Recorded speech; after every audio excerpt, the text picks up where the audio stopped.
皆さんこんばんは、プレツリーです。ガンダム A パーツ、腹部の赤いパーツが完成して、次はその上、胸部の青い部分の製作に入ったんですけども、大苦戦しています。一見四角くてカクカクしているような感じなんですけども、いやーそんなことないですね。緩やかなカーブの集合体でした。こいつはね、難しいです。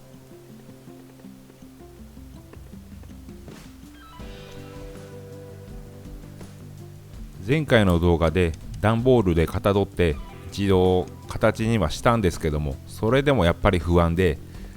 4mm だったか 3mm だったかのベニヤでもう一度組んでみました。段ボールとベニヤと2回組んでみたんですけども、それでもまだ改善点が見られたんで、まあこれはこれで良かったのかなと思います。もうこれ以上ね仮組みしてももう進まないので、こいつから読み取って少し改善しながら正規の製作に入っていきました。腹部でちょうどコンパネ1枚使い切ったので、これで A パーツ2枚目ですね。一体何枚で完成できるんでしょうか。一番最初に行う気取りという作業なんですけども、こいつにすごい時間がかかってます。気取りっていうのは簡単に言うと、丸太から、ここは柱に使おうか、ここは梁に使おうか、ここは小さい材料を作ろうかとね、切り出す、作業のことなんですけども、僕の場合は相手が合板なんで、木目のつながりと、表面の綺麗さ、そういうところを意識しながら気取りしています。最初に大まかに各部分で切ってはいくんですけども、余裕を持って切り出すは切り出すんですけども、そこをあんまり余裕を持たせるとですね、木目のつながりが消えちゃうので、そこだけはねかなりシビアにやってます。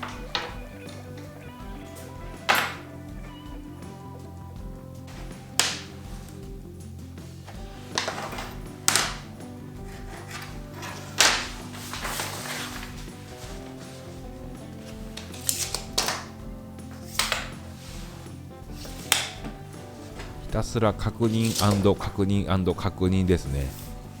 一番怖いのがこれで絶対合ってるっていう思い込みですね。それが一番怖い。やもんでね、時間を置いてもう一回確認したりしてます。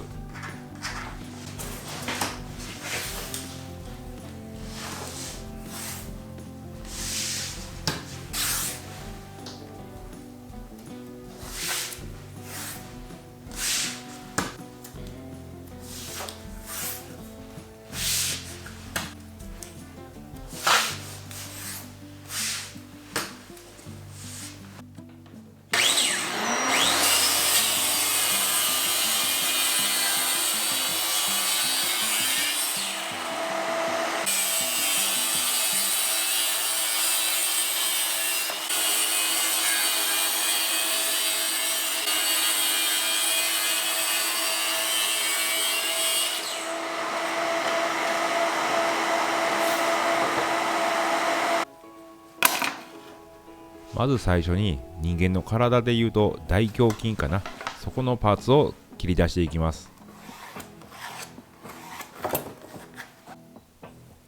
このパーツも全てが曲線で表現されています。このガンダム製作始める3年前は、足がね一番難しくて、それを超えたら楽勝やろって思ってたんですけどね、そんなことないですね。パーツ恐ろしいです。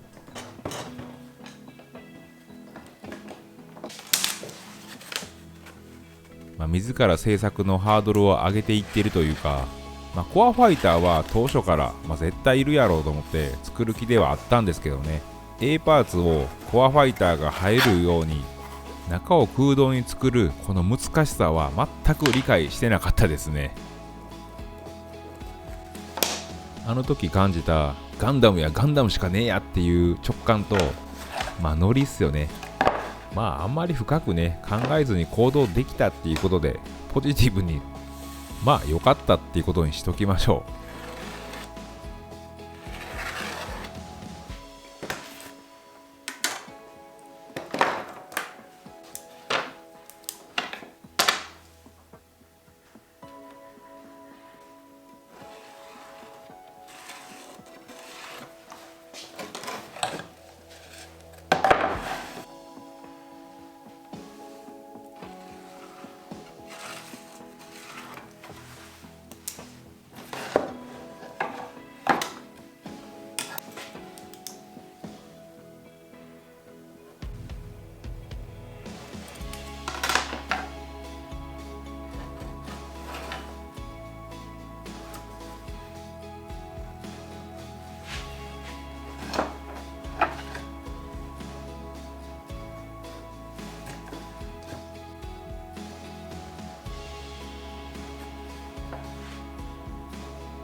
ここまでで直線はコックピットハッチの上だけっていうね、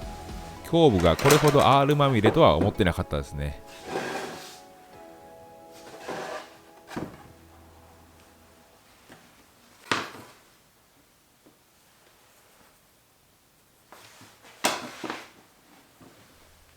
次に A パーツの一番てっぺんですね。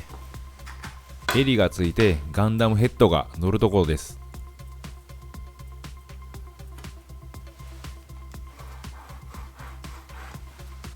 まだまだ作るものはあるんですけども、もうガンダムヘッドが乗るところをね作っとると思ったらちょっとね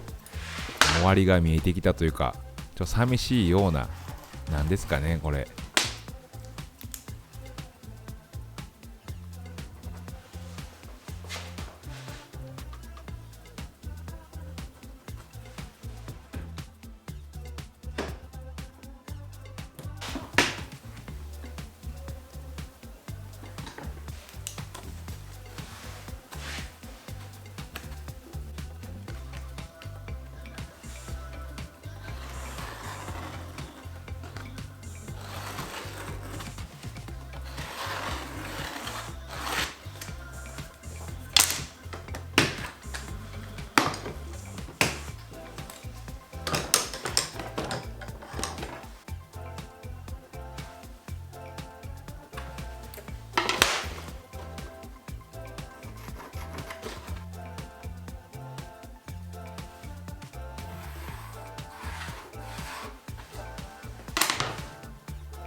このパーツも見事に直線が1個もないんですよね。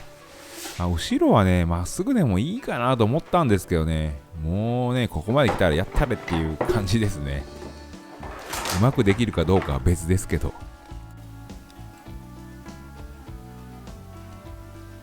これで正面と上部のパーツは描けました。このジョイントの曲線部分なんですけども、お互いがパイが違うんですよね。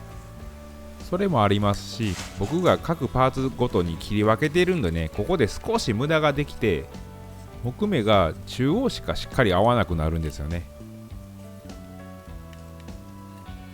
上部中央に襟がつくんで、上部のパーツは両サイドだけでもよかったんですけども、やっぱ強度とかねいろいろ考えた結果、やっぱドンと一面で作るようにしました。ではこの2パーツ刻んでいきます。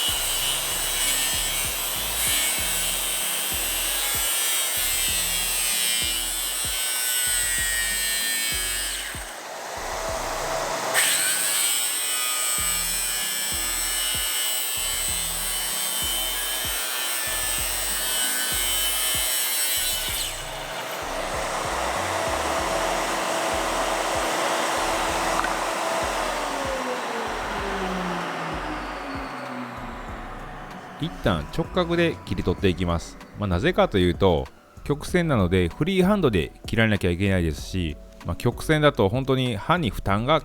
かかってるんですね。結構無理して切っているんでね、いきなりからこう角度つけるとね、かなり厳しいのでね、一旦切り離してからっていう感じでやってます。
10は本当にね、刃にしっかり負担かかってますね。切り口がね、焦げちゃうぐらいなんですよね。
刃を寝かせてフリーハンドで曲線を切るってなかなか思っとる以上に難しいんですよ。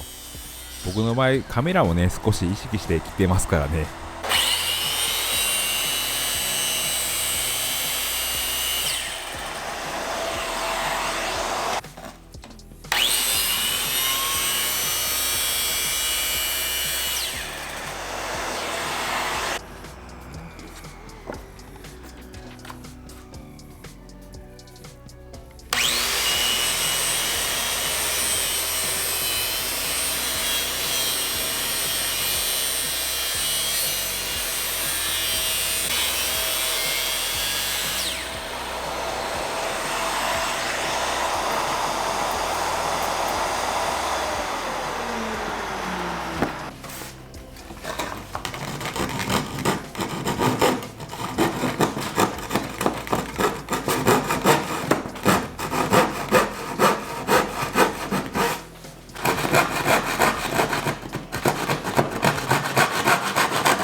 パーツの縁が曲線ってだけじゃなく、こいつ自体も曲げていきます。なもんでスリットを入れてきます。まあ本当にこれもおなじみの作業ですけどね、普通に考えたら合板でやることじゃないんですよね。このスリットもカーブが緩やかですと間隔を広めて、きついカーブにするときは間隔を狭めてます。スリットの深さも変えてます。表面の木目の方向ですね、それによって深さを変えてます。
そしてこの上部パーツも曲げていきます。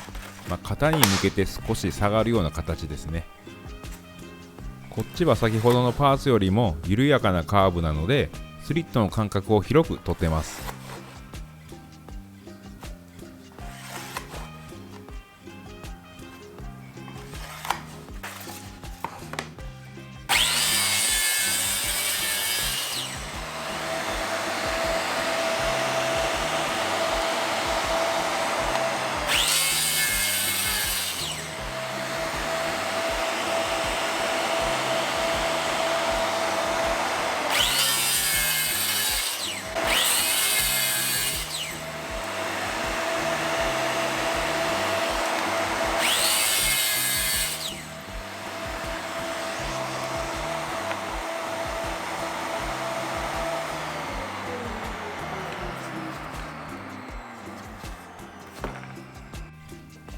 2つのパーツが切り終えました。2つのパーツを接続させたら、それで終わりなんですけど、そううまくいかないんですよね。2つのパーツが互いに違うカーブを描いて、決まった角度でピシャッと合うっていうのはね、いかないんですよね、うまく。とりあえず今は丸ノコで切りっぱなしの状態なのでね、これをちびちび削り合わせていきます。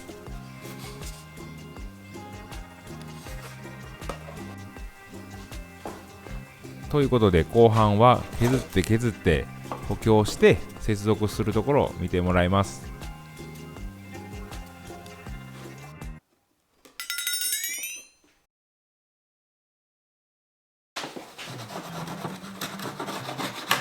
ということで後半戦です。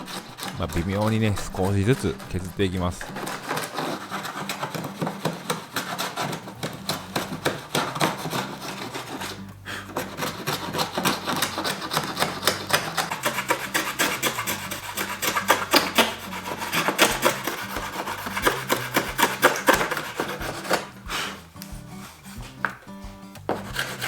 内丸はやっぱ削りにくいですね。反り台って言ってカンナのね台が反ってるやつもあるんですけど、出していくのがめんどくさかったっていうか、いけるだろうって感じでこれでいってみました。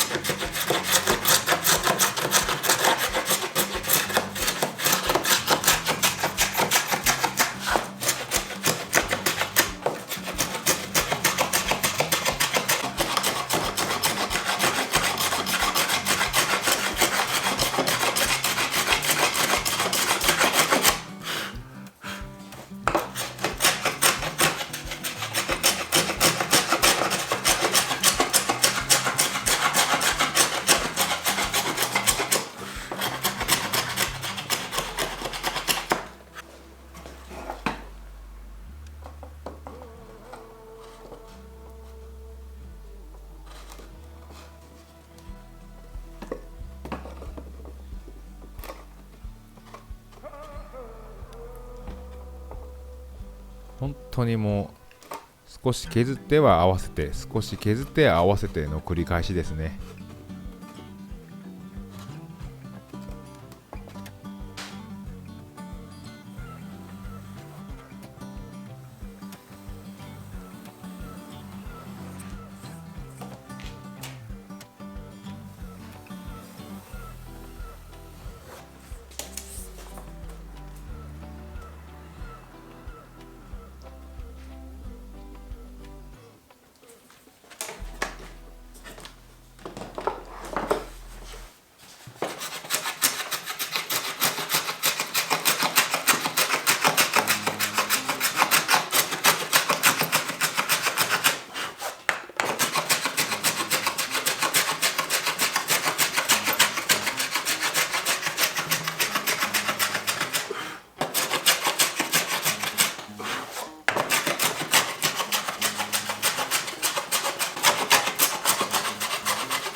最終的に切り出しナイフまで出してきました。こう言葉で説明しにくいんですけども、合板の小口、積層部分がまっすぐになってないといけないんですよね。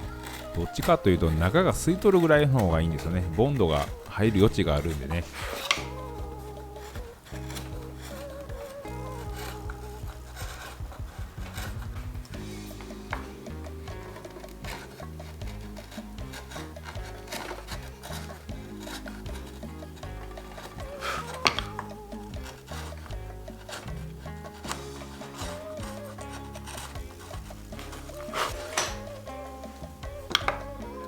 お差し金を当ててね、確認します。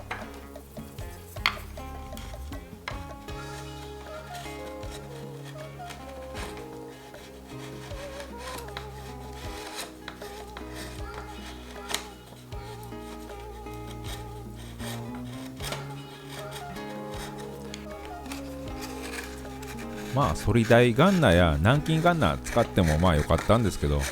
まあ自分の中でこれが一番しっくりきたんでこういうようにしました。削っているところが自分の目で見えるんでね、カンナだとね、かぶさって見えなくなるんですよね。なのでまあこれを使ったわけなんですけども、まあ正解とか不正解とかないと思います。まあできたらいいでしょう。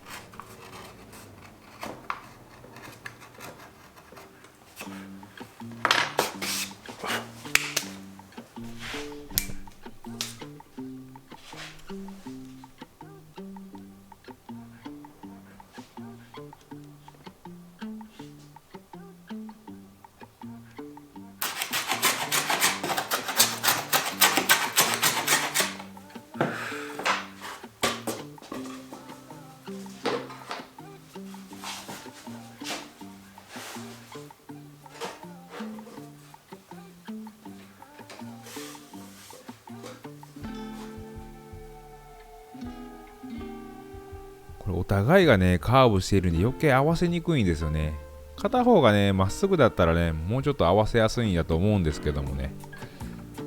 ちょっとしたこの持つ力の加減でねクッと変わったりするんですよね。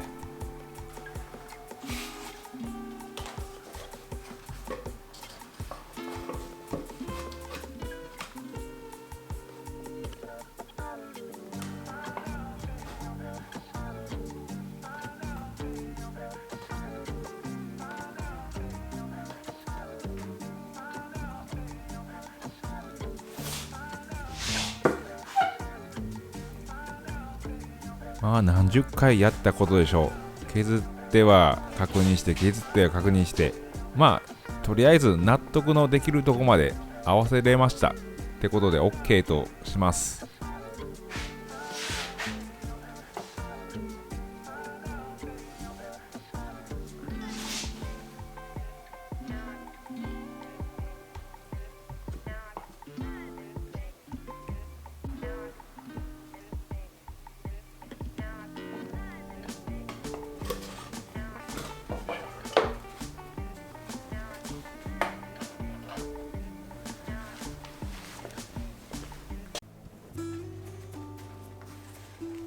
そして仕上げに両サイドですね、まだ直角でしか切ってなかったんで、こいつをまた角度をつけて切っていきます。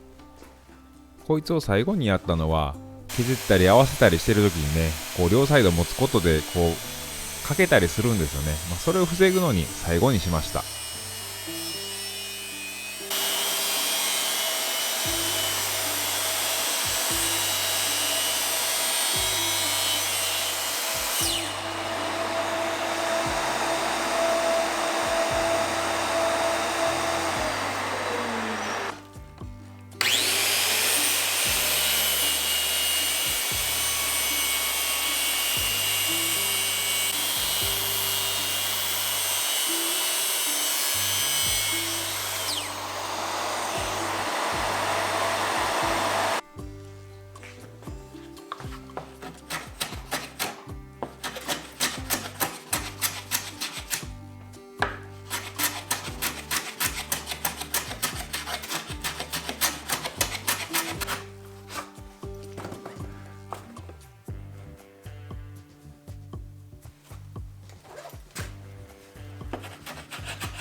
この緩やかなカーブいるのかなっていう感じなんですけどね。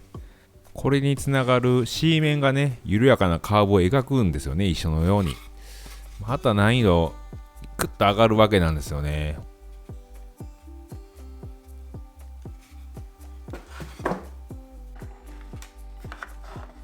次に組んでいく時の補強材を作っていきます。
コアファイターがなければ内部でしっかりとしたフレームが組めるのかなとは思うんですけども、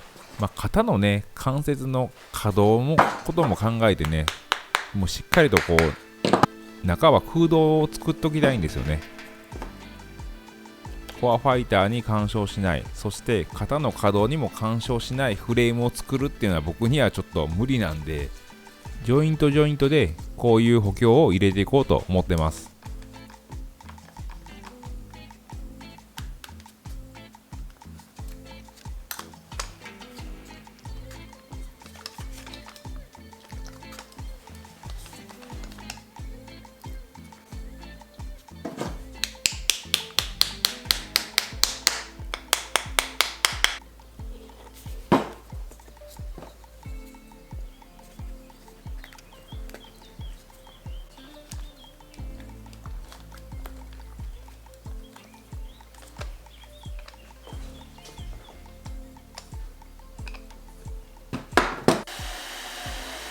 ではサンディングして最後組み立てていきます。全体が組み上がった後にもサンディングするので、ここでは軽くって感じですね。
こういう作業の時はね、腕が2本じゃ足らんすね。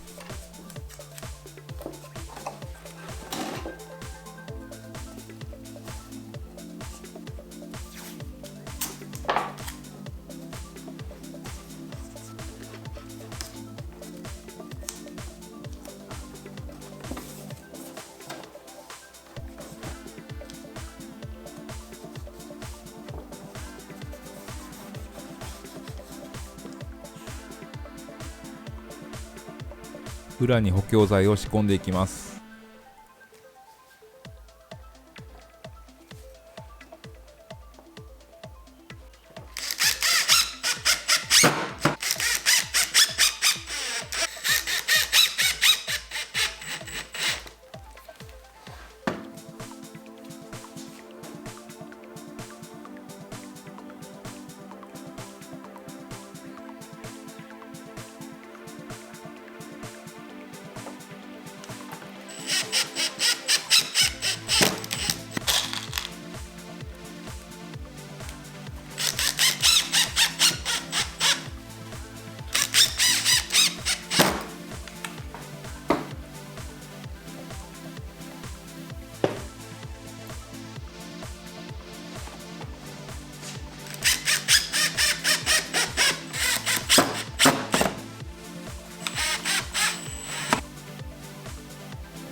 まあまあ隙間なく接続できたのかなと思うんですけどもね、ここの角度が合ってないとね、何の意味もないのでね、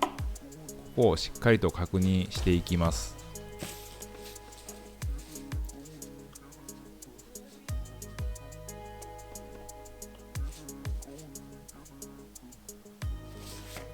まあまあ図面通りって感じで OK なんじゃないでしょうか。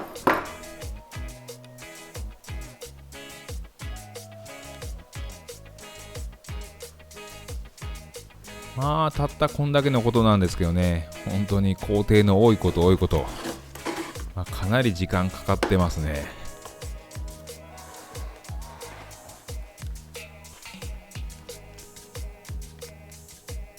ということで、ここでボンドの乾きを待ちます。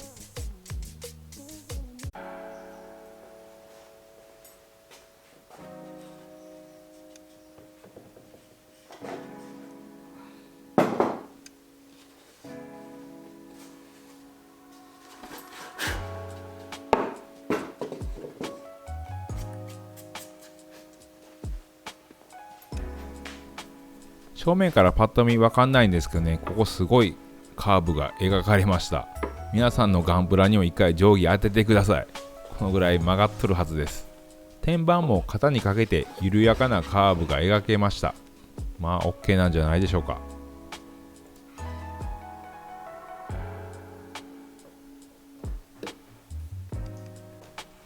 前後左右と上部と5面のうちのまだ 1.5 面ですからね、前もまだ半分しかいってないんでね、なかなか先が思いやられますよね。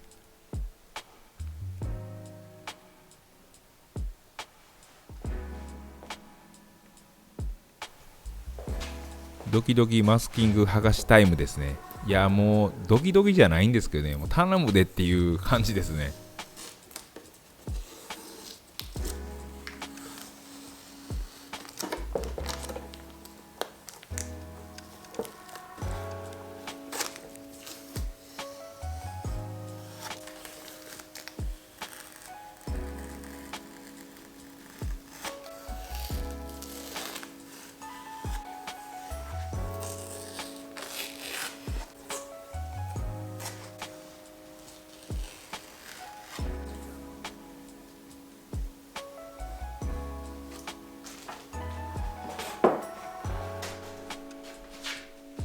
ちょっとここの段差が気になるところなんですけども、積層の1層目だけで止まってるんでね、サンディングしていい感じになるかと思います。ということで今回の動画はここまでとなります。もっとこうテンポよくね切りまくって見せるのも良かったんですけどね、これすごい苦労したんで見てほしいなっていう感じで、長い動画にしちゃいました。次の動画ではね、ここの青い部分が全て組まれると思うんでね、ご期待してお待ちください。最後までご視聴ありがとうございました。また木曜日にお会いしましょう。ありがとうございました。